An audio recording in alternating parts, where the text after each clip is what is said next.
Hello po. Ito po ang trabador. Dahil Saturday ngayon, walang pasok. Kaya ito, galing ako supermarket. Tapos si senior ay nasa bahay.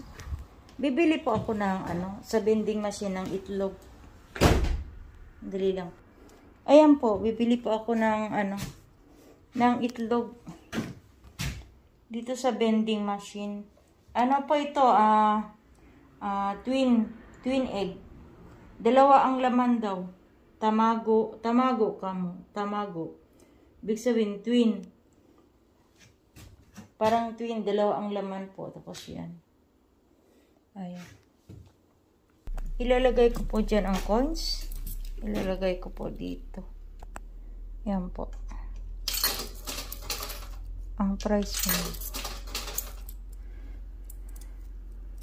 Hirapan ako, sakit ng kamay ko po.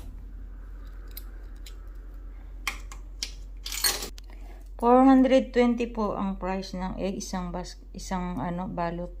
Kaya kulang pa ng 20. Paborito po ito ni senior, yung egg na twins. Ipindutin ko na. Ayan. Yung vending machine para sa para wala ng cashier. Kulang po ang aking kulang po ng piso. 100 yen. Balik ako ulit. Kulang po ang ko, yung pera. Nakabili na po ako dalawang balot ng tig 10 pieces isang balot. Ngayon, dalawang balot ko pong binili. Ayan po, twin na na itlog. Ayan, lalaki oh. Sobra pa sa jumbo eggs. Ayan po. Ayan. Ayan na po. Bili kong dalawang balot ng bali twin 10, dalawa nito 10, tsaka 10. So, bali 20 pieces. Ayan na po. Bali, itong malaki ay 20 pieces, tapos to 10, bali 40 po lahat.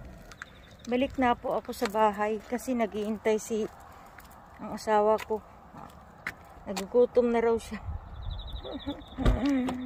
Nilong term video ko to. Sige po, sana mag-subscribe po kayo sa akin at mag-like, saka yung pakipindot ang bell button para maka pag meron akong bagong upload. Sige po, thank you for watching. Bye bye po. I love you.